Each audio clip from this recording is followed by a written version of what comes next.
देखनी है ये दुनिया सारी, समझनी है सब दुनियादारी। देखनी है ये दुनिया सारी, समझनी है सब दुनियादारी। हौसलों में भर के दम, आत्मविश्वास से बढ़ा कदम। देखनी है ये दुनिया सारी।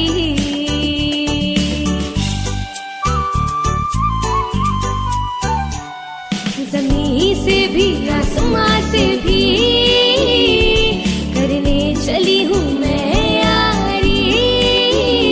भरनी है उड़ान, लिखनी है खुद की पहचान।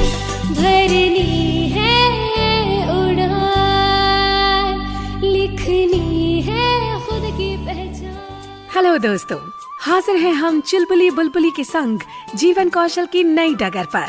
रूम टू रीड प्रस्तुत करता है जीवन कौशल शिक्षा पर आधारित कार्यक्रम हौसले की डगर। लड़के लड़कियों की भूमिकाओं के बारे में कुछ परंपरागत सोच हमारे समाज ने बनाई हुई है। उससे प्रभावित होके हम उनकी क्षमता के ऊपर कुछ धारणाएं बना लेते हैं। आइए सुनते हैं इसी पर आधारित आज की कहानी। गुड मॉर्निंग बच्चों। Good morning ma'am. आज मुझे आप सबसे कुछ जरूरी विषय पर बात करनी है। इस साल प्रिंसिपल मैम चाहती हैं कि एनुअल डे एक नए अंदाज से मनाया जाए, जिसमें कि खेल और सांस्कृतिक कार्यक्रम दोनों का आयोजन एक साथ हो।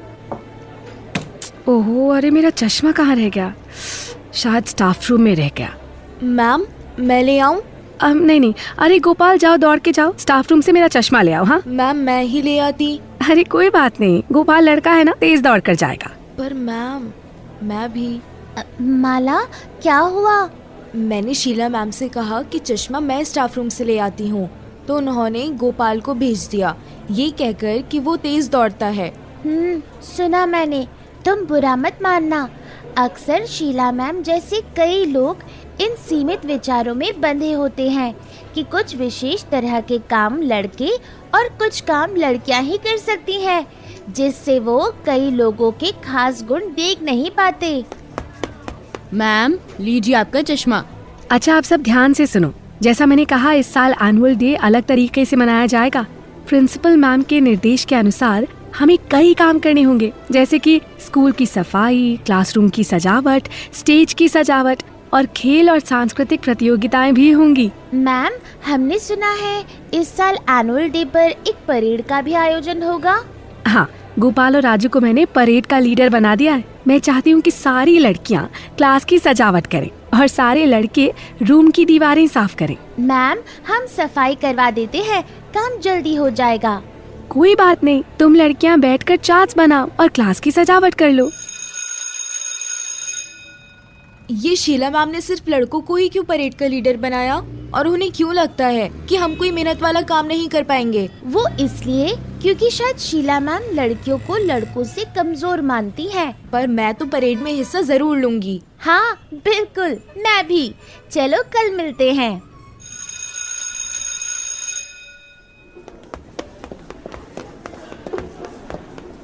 बुलबुली, गोपाल इधर आना जरा। जी मैम। बुलबुली, तुम सांस्कृतिक प्रतियोगिता के प्रतिभागियों की लिस्ट बनाओ और गोपाल तुम खेल प्रतियोगिता के प्रतिभागियों की। मैम मैं और माला भी दौड़ में हिस्सा लेना चाहते हैं। तुम लोग परेड में हिस्सा ले रही हो ना? वैसे भी लड़कियों के लिए रंगोली, नृत्य और गायन प्रतियोगिता की व्यवस्था भी है। तुम लड़कियां उस पर ज्यादा ध्यान दो, दौड़ भाग लड़कों को करने दो। जी मैम। माला, मैं सानिया मैम से बात करने जा रही हूँ, वो हमारी बात जरूर समझेंगी। मैं भी आती हूँ। अरे बुलबुली, माला, तुम दोनों आओ बैठो। एनुअल डे की तैयारी शुरू? जी मैम, मैं तो बहुत उत्साहित हूँ। बहुत अच्छे। मैम हम तो खेल प्रतियोगिता जैसे कि high jump, long jump, 100 meter की दौड़ में हिस्सा लेना चाहती हैं, पर शीला मैम को लगता है हमें रंगोली, नृत्य या गाने की प्रतियोगिता में ध्यान देना चाहिए। लड़कियों को खेलों में भाग लेने से मना किया जा रहा है और वो चाहती हैं कि लड़कियां सजावट वाले काम ही करें। परेड में हिस्सा तो हम ले रहे हैं, लेकिन उन्होंने गोपाल और राजू को लीडर बनाया है। अरे नहीं, तुम जिस खेल प्रतियोगिता में हिस्सा लेना चाहो उसी में लेना। मैं बात करूंगी शीला मैम से। जी मैम। बुलबुली, शीला मैम हमें डांटेंगी। उन्हें लगेगा कि हमने उनकी बात नहीं मानी।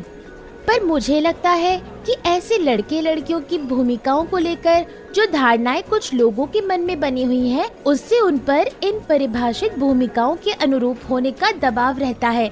इसलिए हमें इन धारणाओं को बदलने की कोशिश करनी चाहिए। शीला मैम, मुझे आपसे कुछ बात करनी है। जी सानिया मैम, कहिए। मैंने सुना है कि आपने इस बार की प्रतियोगिता में लड़के लड़कियों के लिए अलग अलग आयोजन किए हैं, जैसे लॉन्ग जंप, 100 मीटर रेस इत्यादि लड़कों के लिए, और लड़कियों के लिए नृत्य, गाना और रंगोली प्रतियोगिता। क्या लड़के लड़कियां दोनों अपनी मर्जी से खेल प्रतियोगिता में भाग नहीं ले सकते? वो इसलिए मैम ताकि लड़कियां अपना ध्यान ज्यादा कल्चरल प्रतियोगिताओं में लगाएं। दौड़ भाग तो लड़के कर लेंगे। पर ऐसा करने से तो आप उनका आत्मविश्वास कम कर रही हैं और एक बाधा पैदा कर रही हैं उनके पसंद करने के अधिकार पर। पर मैम, मैं तो सिर्फ उनके भले की ही सोच रही थी। कहाँ धूप में प्रैक्टिस करेंगी। मैम, मैं आपकी चिंता समझ रही हूँ, पर लड़कियों को समाज द्वारा बनाई गई एक महिला की विशेषताओं, जैसे वो कोमल है या शारीरिक काम करने में सक्षम नहीं है, इन धारणाओं में सीमित करके हम शायद उनके विकास में मदद नहीं कर रहे हैं। ये कार्यक्रम एक अवसर हो सकता है उनके अंदर की प्रतिभा को जानने का, जो उन्हें उनके आगे की जिंदगी में बढ़ने में मदद करेगा। हमें लड़के और लड़कियों को उनकी रुचि के अनुसार गतिविधियों में भाग लेने में प्रोत्साहित करना चाहिए। पर ऐसा ना हो कि सभी खेल प्रतियोगिता में हिस्सा लें और सांस्कृतिक प्रतियोगिता में ना लें। जी बिल्कुल। तो हमें एक लिंग निष्पक्ष मापदंड बनाना होगा, जिससे सभी लड़के लड़कियां अपनी इच्छा से खेल या सांस्कृतिक प्रतियोगिता में हिस्सा ले सकें। आप कहें तो मैं आपकी मदद करूं? जी, बहुत अच्छा होगा। ठीक है, मैं कल सुबह आपकी क्लास में आती हूँ। बुलबुली, गोपाल, तुम लोगों ने लिस्ट बनाई?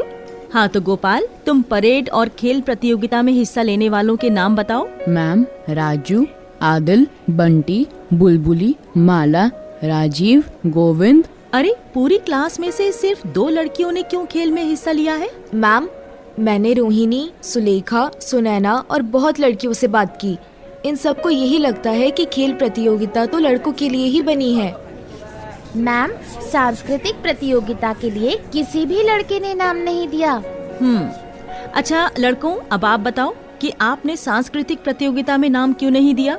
मैम, हम लड़के क्या नाच गाना करें और रंगोली बनाएं। मुझे लगा ही था कि आप ऐसा सोचेंगे। पर मैम, जो ये करना चाहते हैं उन्हें करने देना चाहिए। हमें ये समझना जरूरी है कि पुरुष और महिलाओं को समाज द्वारा कुछ भूमिकाएं सौंपी गई हैं, जैसे कि पुरुष कमाएगा और महिला घर की देखभाल करेगी।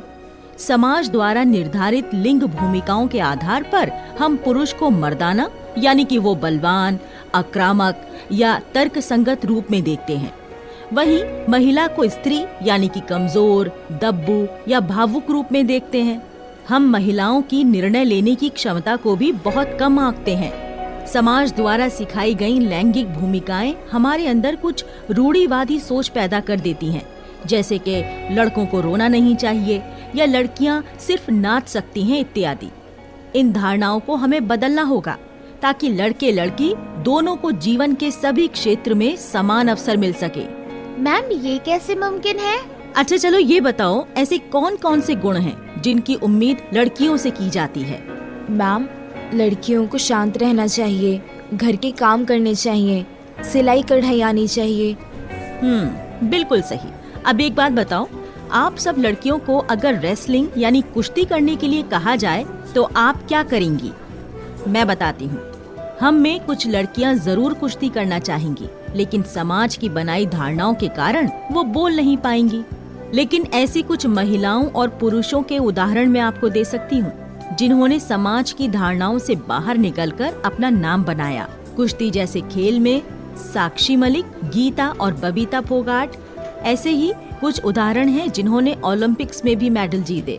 वैसे ही पुरुषों में भी ऐसे कई व्यक्ति हैं जिन्होंने इन निर्धारित भूमिकाओं से बाहर आकर अपना नाम बनाया है, जैसे कि संजीव कपूर, जो एक प्रख्यात शेफ यानी कि बावर्ची हैं, या फिर शंभू महाराज, जो एक प्रख्यात कथक नृत्य शिल्पी हैं, मैम, ये आपने बहुत अच्छे तरीके से समझाया। मैं तो आज तक यही मानती थी कि कुछ काम सिर्फ लड़के कर सकते हैं। अगर इस धारणा को बदल दिया जाए तो हर काम लड़कियां भी कर सकती हैं। अच्छा, लड़कों में से कोई बताओ, ऐसे कौन से काम हैं जिनकी उम्मीद लड़कों से नहीं की जाती थी पर अब वो सब काम करते हैं? मैम, पहले लड़के कभी घर के काम जैसे पानी भरना, सफाई या कपड़े धोना, खाना बनाना इत्यादि में हाथ नहीं बटाते थे, पर आजकल मैं और मेरे पापा हम दोनों अपने घर के कामों में माँ का हाथ बटाते हैं। बिल्कुल सही। यही बात आप सबको समझना जरूरी है कि इन धारणाओं को बदलना संभव है। जैसे कि घर संभालना पुरुष और महिलाएं दोनों का ही काम है और दोनों बखूबी इसे निभा सकते हैं। पर मैम, मेरे अकेले के ये सोचने से क्या होगा? अच्छा बताओ, अगर कोई लड़का या लड़की इन समाज द्वारा निर्धारित धारणाओं में फिट ना हो सके तो क्या होगा? मैम, सब लोग उसे गलत समझेंगे। जी, मैं जानती हूँ लड़की हो या लड़का, पुरानी धारणाओं की उपेक्षा कर पाना मुश्किल होता है। खुद के लिए खड़े होने और आत्मविश्वासी बनने के लिए बहुत हिम्मत की जरूरत होती है। जी मैम, पर अगर हम कोशिश भी नहीं करेंगे तो कभी आगे नहीं बढ़ पाएंगे। लड़के हों या लड़कियां, वो जो बनना चाहते हैं उन्हें वो बनने तथा उनके लक्ष्यों और सपनों को पूरा करने के उन्हें मौके मिलने चाहिए।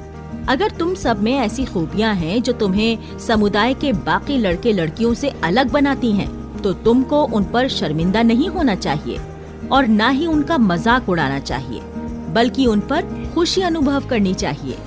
बिल्कुल सही बात की मैम आपने। हम सबको इन धारणाओं से मुक्त होना होगा।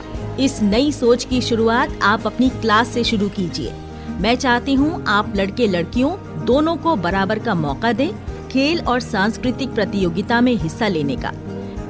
सिर्फ भाग लेना ही नहीं, बल्कि उन्हें नेतृत्व करने का भी एक समान मौका मिलना चाहिए दोनों को। जी बिल्कुल मैम। तो दोस्तों, क्या सीखा हमने आज की कहानी से? यही कि लड़के और लड़कियों दोनों के लिए ये जो भेदभाव के ढांचे बने हुए हैं, उसे हमें बाहर निकालना है और एक नई सोच की शुरुआत करनी है। भरनी है उड़ान, लिखनी है खुद की पहचान। भरनी है उड़ान, लिखनी है खुद की पहचान। भरनी है उड़ान, लिखनी है खुद की पहचान। प्रस्तुति रूम टू रीड।